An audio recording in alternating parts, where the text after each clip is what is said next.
Hi, I'm Emma Silverman, and this is Antispiral, your weekly dose of hope, wins, reality checks, all broken down so you don't spiral too hard. Welcome to episode 2. Let's get into it. First of all, I want to say thank you to everyone who listened, everyone who expressed support. It means the world to me, and I'm so grateful to have my voice heard. Also, I'd love to hear what anyone wants me to talk about. Feel free to comment anything that's been on your mind that you'd want me to cover, any topic, headline, action you'd want to hear about, because I want this to be for listeners. Last piece of housekeeping is that I'm planning to release these on Sundays, and I know the last one was a bit early. I just had it ready, so I was really excited to get it out. But yeah, going forward, they will be on Sundays. And I want this to be less of me reacting to a bunch of big headlines, because that's kind of what my TikTok is more for, all of that immediate short form stuff. But I want this to be more of me breaking down things that seem intimidating or things that media outlets are fear-mongering about, one or two particular stories. So just wanted to give you a heads up that if a recent news headline or update isn't talked about on the episode, it's most likely because I recorded before that. And it'll either be talked about on my next one or my reaction will be on my TikTok channel at Emma_Silverman1. This one is definitely going to be more so for long-form content. So just wanted to call that out. Anyways, that's all the housekeeping I had. Let's get on to the first segment and the second ever Headache of the Week. And I really wanted to stray from making him Headache of the Week, but unfortunately he's just gone too far off his rocker for my head to not start pounding. So my second ever Headache of the Week award goes to the one, the only, the orange, skid mark in chief, Donald Trump. And this award goes to him for all of his posts on Truth Social. Because what do you mean the president went on social media and threatened literal war crimes? I feel like it's like 10 or 20 years ago, and I'm describing a very dystopian thing that would happen in the future that isn't actually going to happen. How we all used to talk about flying cars. I feel like me saying that the president went on social media and threatened literal war crimes is me talking like we're in the past and I'm making something up that's really stupid about the future. The president tweeting war crimes. Articles of impeachment have been filed, but, Republicans are useless when it comes to that. They bend the knee for anything relating to Trump. You think Mike Johnson's going to go against Trump? He just threatened to wipe out an entire civilization, and he's still in office. But people still support him. Hey, y'all should be embarrassed. You should be embarrassed to support him, because you see people like Alex Jones, Candace Owens, Tucker Carlson, Joe Rogan, Theo Vaughn, Nick Fuentes. You see all these really big right-wing personalities moving out of that camp, moving out from under that umbrella, still on the, right side and still not excusable, and still people that I don't ever want to listen to speak ever again. The only people under that umbrella are the people who don't care about Trump's connections with Epstein and people who don't care about what he's tweeted, despite him trying to campaign that he was pro-peace.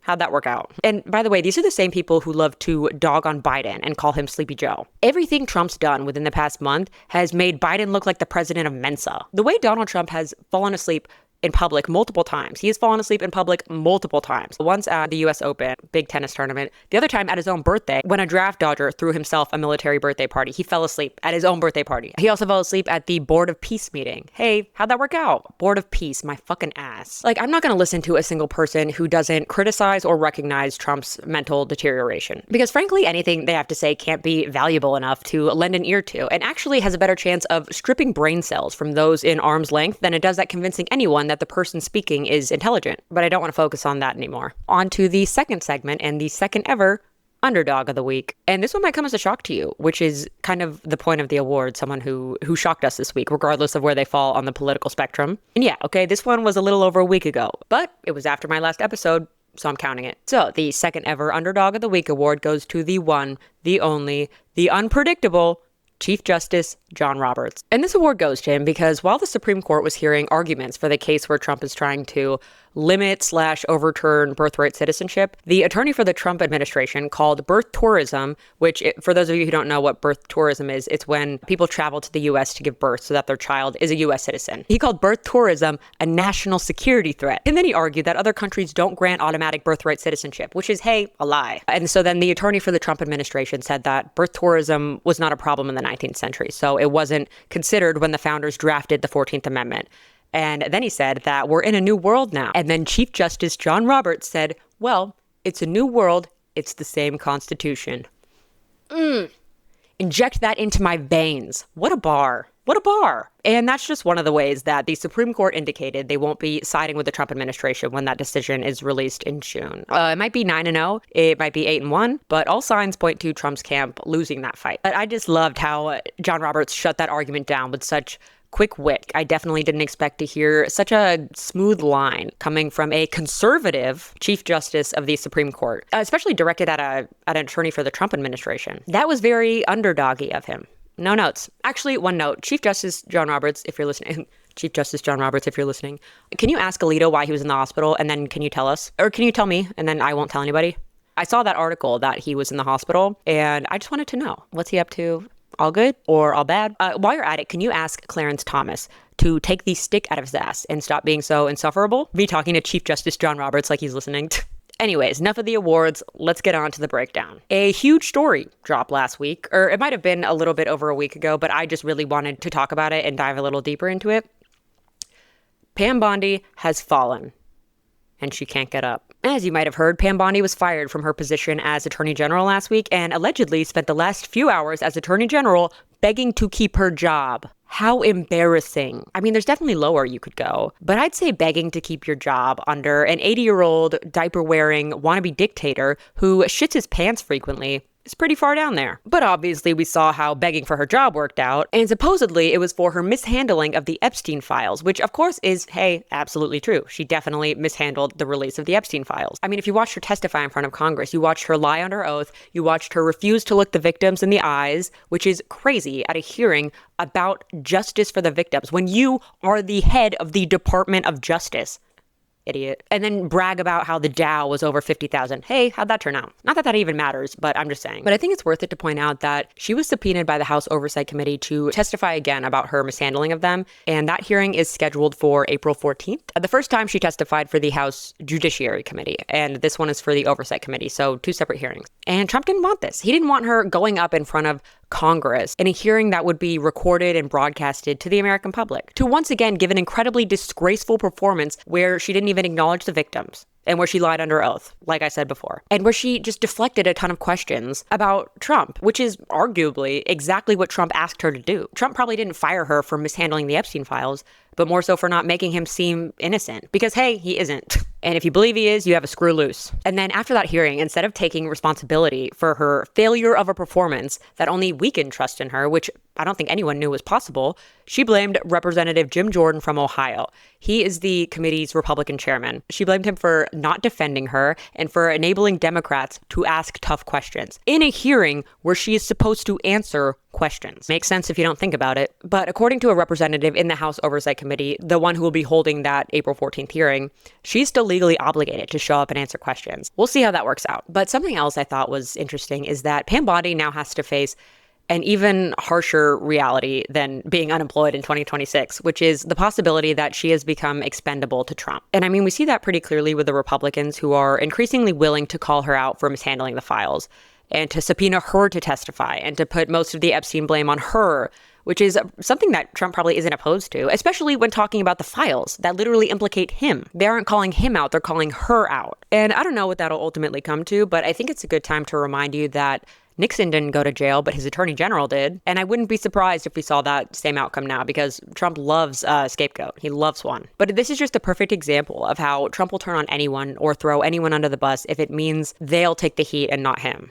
But that was great news to wake up to. Her being fired, that's a win to celebrate. And will she probably be replaced with someone worse? Yeah, but that doesn't matter.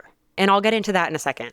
And a lot of other people are theorizing that Trump will replace her with Ken Paxton. If you don't know, Ken Paxton is the attorney general in Texas right now, who is currently campaigning in a really, really tight runoff against the incumbent John Cornyn. And I think the overall consensus and understanding is that if Ken Paxton wins and becomes the Republican candidate for Senate in Texas, and then has to go up against Tallarico in November, he's more likely to lose against Tallarico, whereas John Cornyn is more likely to win. Which I'm not saying Tallarico's, going to win if Ken Paxton is the nominee. I'm just saying that I think that's the understanding in the GOP camp right now. So the whole rumor about Ken Paxton replacing Pam Bondi is because it would be really convenient if Trump were to pull Ken Paxton into the DOJ as attorney general and take him out of the running so that Cornyn could win that Republican candidate spot for the Senate election in Texas in November. But again, that's just a theory. That's just a rumor. The news articles and media outlets are reporting that Lee Zeldin is on deck to replace Pam Bondi, that he's the most likely candidate. Lee Zeldin is the current administrator of the EPA, the Environmental Protection Agency. Lee Zeldin, the one who has spent his time in the Environmental Protection Agency dismantling environmental protections. idiot. I was just wondering, could Trump pick more unqualified people to be in his cabinet? I think we should start looking at even worse candidates. Unfortunately, I don't think that's possible, though. So we'll have to do with this guy. But who cares? Regardless of who it is, it doesn't change anything. For the people saying, oh, he's just going to put in somebody worse. Hey, that doesn't matter. They'll still get nothing done. Because another reason Trump fired her was because he had been complaining that the Department of Justice under Bondi was failing to secure indictments on Trump's political adversaries, people he was going after that he didn't like it and he was trying to prosecute. He was using the Department of Justice for that. But no one he appoints can do any better. I'm not saying she did well. She actually failed entirely. But a new attorney general won't have different results because it wasn't about her being the attorney general. That's not the reason the cases failed. Pam Bondi couldn't secure indictments, not because of how insufferable she is, but because there was no evidence to get them. They failed at the most basic levels. For instance, Trump wanted the Department of Justice to go after the chair of the Federal Reserve, Jerome Powell, because he refused to lower interest rates. So he made up this fake investigation into the renovations that are happening at the headquarters of the Federal Reserve as a way to oust him from his position so that he could install a loyalist. And a federal judge threw out the administration's grand jury subpoenas that they issued to the central bank. So basically, the administration, with these subpoenas, was just asking the central bank to produce records, evidence, documents, any about that relating to these renovations that Powell is overseeing, and asking him to testify in front of Congress about them. And the judge said the DOJ didn't even meet the extremely low threshold needed to send the subpoenas. And it also ruled that there was, and I quote, essentially zero evidence to suspect Chair Powell of a crime. Other examples of this happening, a judge threw out the indictment against James Comey, former FBI Director James Comey, who is somebody Trump hates because Comey initiated the investigation into the Trump campaign's ties with Russia and the whole, 2016 election interference that occurred as a result of that. And then again, a judge threw out the indictment against New York Attorney General Letitia James, who is somebody Trump hates and somebody Trump was trying to prosecute because she launched an investigation into Trump and his family in which they were found liable for bank fraud, which, such a pattern for him to prosecute these political adversaries that are just holding him accountable. He hates being held accountable. Top 10 things that he hates besides, people that aren't white. And the funniest part about this is nothing to do with Pam Bondi. The reason these got tossed out is because of Trump. And he still was complaining about Pam Bondi failing to secure indictments because Trump personally picked a loyalist to prosecute them. And then the judge found that that loyalist had been appointed illegally. So this one's on Trump's hands. Her name was Lindsay Halligan. Pam Bondi just oversaw these cases as the U.S. Attorney General. So that ruling was out of her hands and essentially on Trump's, which is one of the reasons that her replacement won't be able to do any better than she could, especially in those kinds of situations. The outcome would have been the same regardless of who the attorney general was, because the issue was with the attorney at the Department of Justice, not who the attorney general was. And in this case, one of the issues was actually because of Trump.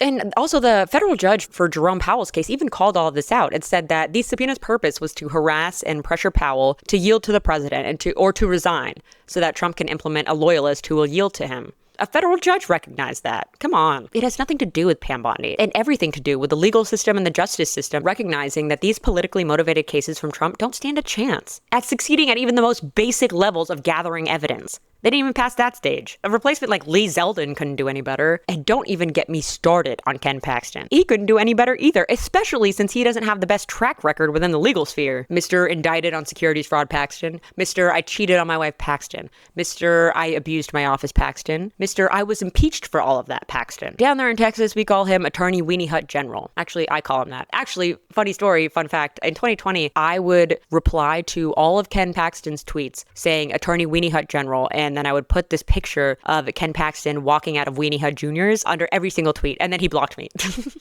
Ken Paxton blocked me on Twitter in 2020 because I kept calling him Attorney Weenie Hut General. And they call us snowflakes. But anyways, I'd have somebody reach out to him because, another fun fact, government officials aren't allowed to block you on their government account, especially if you're a constituent, which I was. I lived in Texas at the time. And so he had to unblock me. And then I just kept doing it. And I highly encourage people to do it again. I think he probably associates it with me, and it would be really funny to, bother him. He's very easily bothered. But yeah, he won't get any farther in prosecuting them either. It's the same shit, different person. And I just want to remind you that Pam Bondi being fired comes within a month of Kristi Noem being fired. And I think these two firings, more specifically Pam Bondi's firing, especially for mishandling the Epstein files, which, by the way, there's still 6 members of Trump's cabinet who have connections to Jeffrey Epstein. And Pam Bondi was fired for mishandling the files. Give me a break. There's a longstanding dynamic in politics where women in power are often judged more harshly. And when they fail, that failure gets generalized into something about women. And to preface, I'm not defending either of them, okay? I'm not defending Pam Bondi. I'm not defending Noem. Both are extremely awful human beings who sold their morality for a chance to be in Donald Trump's boys club. And they paid the price, the extremely predictable price, because women who uphold the patriarchy are always the first to fall. I mean, this past Sunday, he even talked about firing Caroline Leavitt, his press secretary, who is widely hated. And the majority of what comes out of her mouth are lies to protect and defend Trump. Again, doing exactly what he asks her to do, and then him saying, oh, I might fire her because everybody hates her. Hey, newsflash, everybody hates her because she's doing exactly what you asked her to do.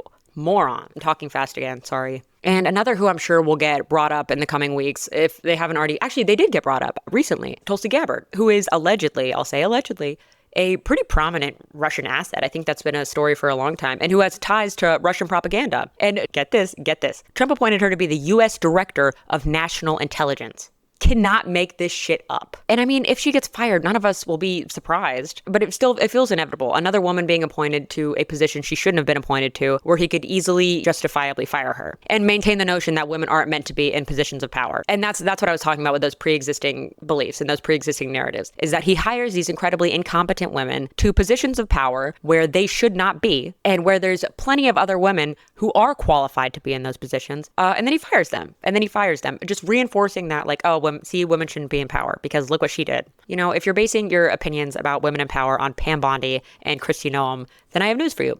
It's Republicans who shouldn't be in power, not women. But yeah, going back to Noem and Pam Bondi, these are two very high-profile Republican women and two very, very public downfalls. And it just kind of makes you wonder, is it something more structural? Because women enter these power structures that were built and upheld by men. So they're often held to different standards. And there's no argument about whether they were good at their job, you know, and good for the country. They're not. Okay, they're not. But neither is Todd Lyons, and neither is Markwayne Mullin. And that's because whoever is put in that position is meant to carry out Trump's agenda, which is the actual failure. And they are failures because they were willing to do something that was inevitably going to fail Trump's agenda.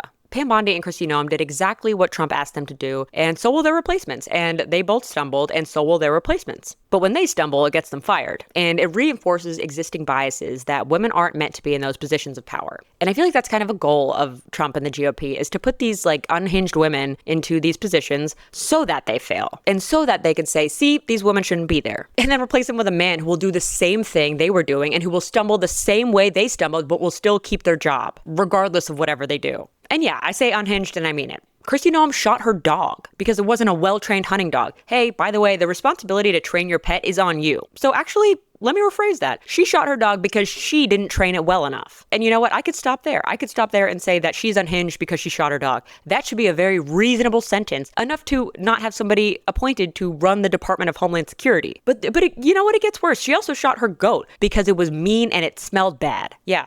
Mean and nasty, I think is what she said. Mean, nasty, and it smelled bad. She shot her goat. And then as if it couldn't get any worse, and I'm not laughing because it's funny, I'm laughing because it's so hysterically angering. But as if it couldn't get any worse, she also wrote about both of these things in her book and referred to these incidents as leadership lessons. She referred to shooting her dog and shooting her goat as leadership lessons that demonstrate her ability to make tough choices.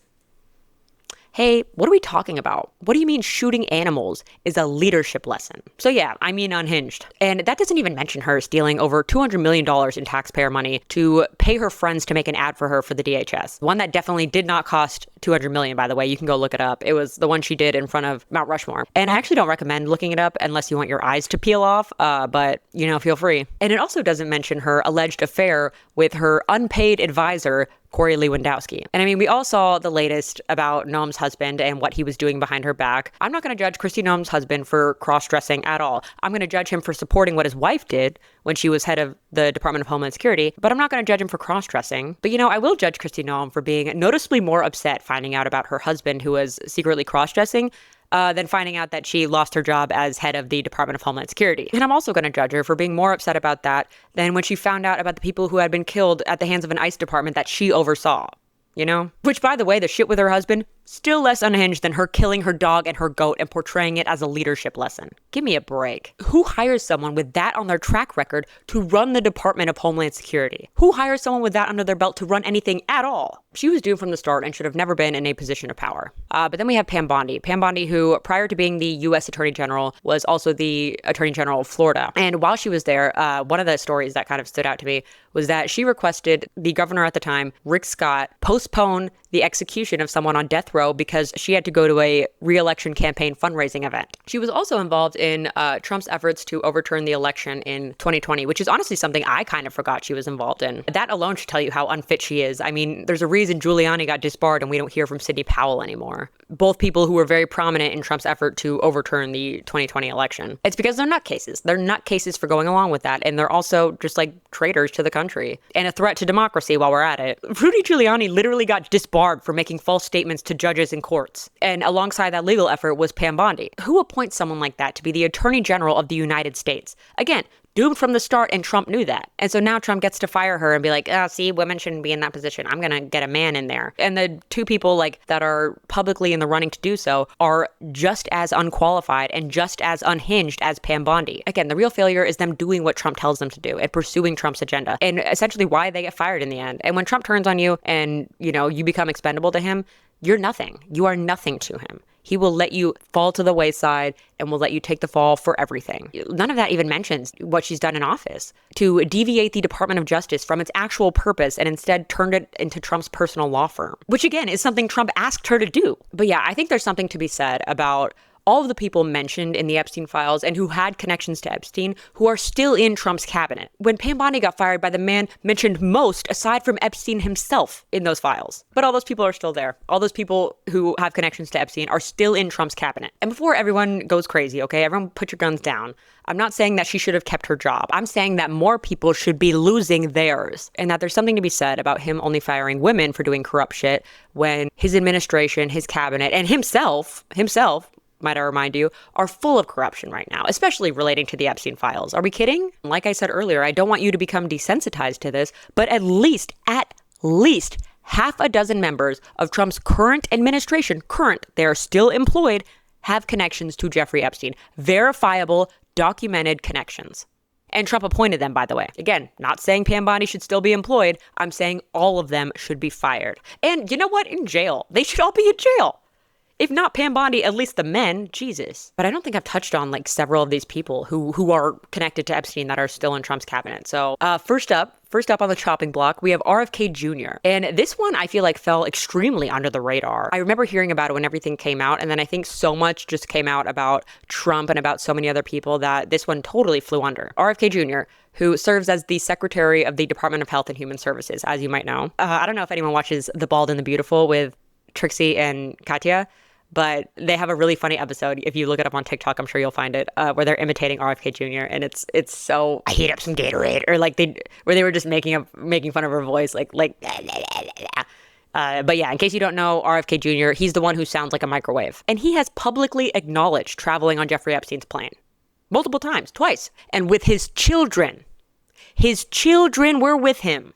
He even admitted that those flights were coordinated by Ghislaine Maxwell, who he said his wife was friends with at the time. So just casually, I'm sure, I'm sure his wife was just casually friends with Ghislaine Maxwell.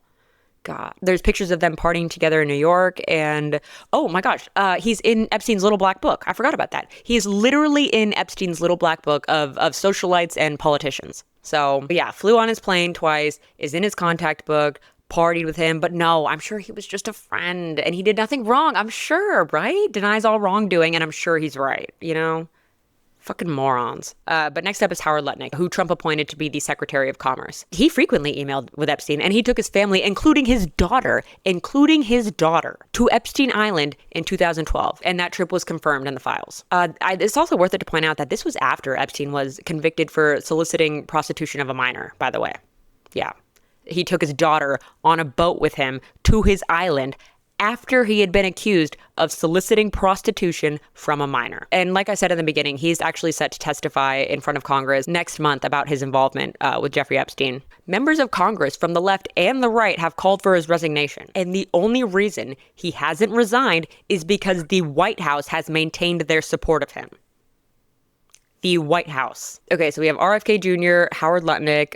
Next on the chopping block of people with ties to Epstein that are still in the Trump administration is Tom Barrack. And Tom Barrack is who Trump appointed to serve as the U.S. ambassador to Turkey, the U.S. special envoy for Syria, and the U.S. special envoy for Iraq. He's in there hundreds of times, and the emails indicate him and Epstein had a years-long friendship. Again, even after Epstein's 2008 conviction. And one of their email communications was actually Epstein saying, I am always there for you, and then Barrack saying, and me for you. Ew. But of course, Barrack denies wrongdoing and says it was him just professionally networking. Of course, that had to be it. Again, still works for the Trump administration, still in the Trump administration, even though all of this has come out and is public now. Okay, so far we got RFK Jr., Howard Lutnick, Tom Barrack. Next up is, I'm just going to say Oz. Oz and his wife actually sent an email to Epstein that had an invitation to a Valentine's Day party. And this was in 2016, by the way, again, after that 2008 conviction. And another time, Epstein actually emailed Oz with the subject line, Dr. Oz, and then the entire body of the email was redacted. I mean, even if the Department of Justice just redacted victims' names, which we all know isn't true, they also redacted incriminating information. And we know this because they redacted a part of a document that said Don T. Someone tried to put don't, and they redacted it because someone in the DOJ was going through trying to find every instance of Donald Trump's name and every time that Donald Trump was mentioned and just exit out. So yeah, we know that they didn't just redact victim information. We know that they also redacted incriminating information too. Much of it probably have to do with the president of the United States. So, but going back to this email that's just Dr. Oz in the subject line and then a fully redacted body, even if the Department of Justice had just redacted victims' names like they said they did, hey, why is Epstein sending Dr. Oz an entire email full of victims' names? Huh?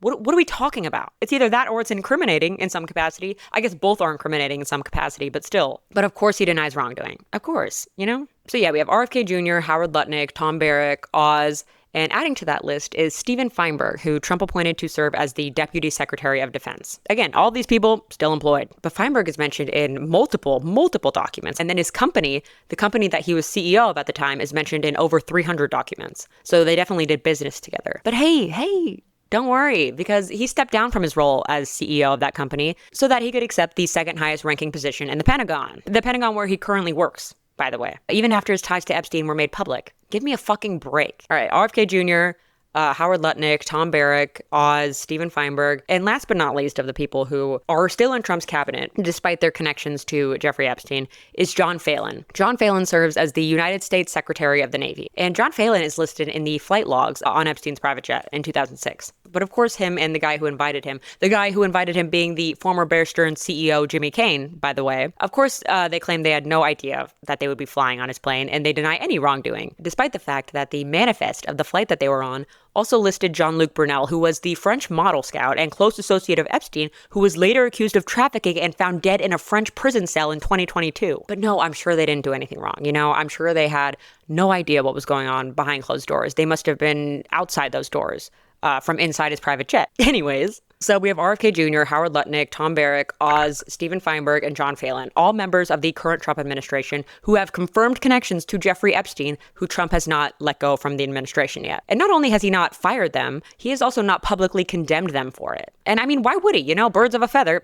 And there are others who aren't listed who have either been appointed by Trump or who Trump is planning to appoint. Kevin Warsh is somebody who Trump is planning to appoint to replace Jerome Powell when Jerome Powell's term is up in May to be the chair of the Federal Reserve. And he has significant ties to Epstein. But, Trump's still going to nominate him to serve as the Federal Reserve chair, despite, all these documents being public and him having a well-documented connection to Jeffrey Epstein. He's still going to nominate him to be the chair of the Federal Reserve. Also a very obvious one, Elon Musk, multiple ties to Epstein in those files, and ties that he wanted too, by the way. He begged for those ties, jeez. And Steve Bannon. He actually has a pretty crazy one that I read about. If you don't know, he was Trump's 2016 campaign strategist who is responsible for a lot of Trump's agenda and for advertising it on Breitbart because he was one of the executive people at Breitbart. And he's remained close to Trump. Oh, and he also went to prison for 4 months because he refused to testify in the House committee that investigated the January 6th attack. He went to prison for 4 months for Trump. That is so embarrassing. But he actually has a really crazy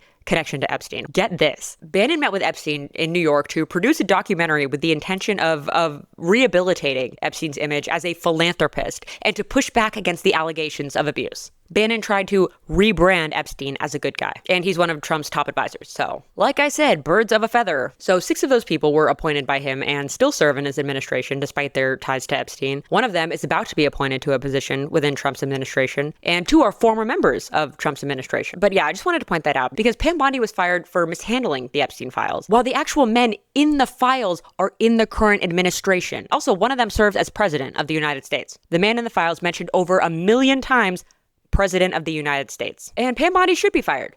Pam Bondi should be fired, and I'm glad she was. But they also should be fired, and they should all be in jail. Same with Ghislaine Maxwell. She should be in jail, and I'm glad she is. But the men in the files should also be in jail. How is that controversial to say? Hey, what? Reminder that they have all of the unredacted files. Trump's DOJ literally redacted them. What are we talking about? Trump's Department of Justice literally redacted them. They know who did what. They just haven't arrested anybody because, hey, a lot of those people are in the current administration. One of them is president. That's why they haven't arrested anybody, which is why I can't wait for the midterms when we flip the House and impeach that stupid motherfucker, that brainless pea-brain moron, that decrepit old diaper-wearing wannabe dictator. And there's so much more I could say, but I don't know what all I can say on any of these platforms. So, and that 2028 election is going to feel so good. Like probably better than when Biden got elected because it will be on the heels of an administration that I think is arguably worse than his first one. Midterms in 2028, when we get all of these stupid motherfuckers out of the government. Because like I said, and like I'll always say, there will come a day when this ends.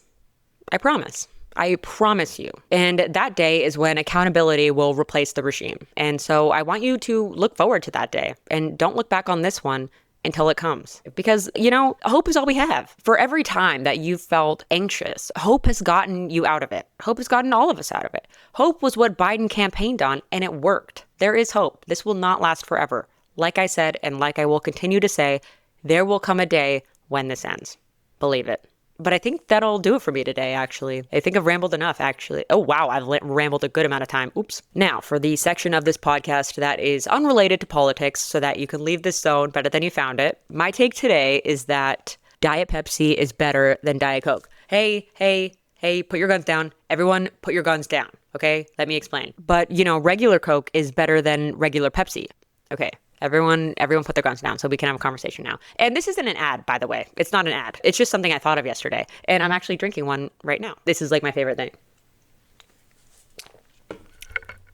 Also way better out of a can, by the way. And obviously, regular Coke is better than regular Pepsi. But I usually only drink Diet Coke and Diet Pepsi, which is why this take revolves around Diet Soda and not Coke or Pepsi in their regular form. And I'm a huge fan of Diet Coke. I love Diet Coke. But over time, I've just come to love Diet Pepsi more. And I equate it to the feeling I got when I graduated from strictly drinking white wine and finally started liking red wine too. And I'm not saying it's a thing with like taste buds maturing or anything like that. But I do think that other people would agree with me if they truly laid their armor down and opened their mind up to the possibility that they could like Diet Pepsi as much as, if not more, than they like Diet Coke. And please tell me someone agrees. Please. I know my mom does. So mom, if you're listening, which you definitely are, hi. 1, I love you. 2, back me up. Hey, back me up, please. But I would love to hear everyone else's opinion on this and see who will follow me into battle. And that's my hot take. Calls to action. Check your voter registration. And I mean that. Once again, the link is in the description. And if you're getting annoyed by me saying this, I'm sorry, but at least 10 seconds of each episode will be dedicated to calling this out. Other call to action, make a plan for primaries if they haven't happened in your state. There is another link in the description to do just that. Last call to action, have a little treat.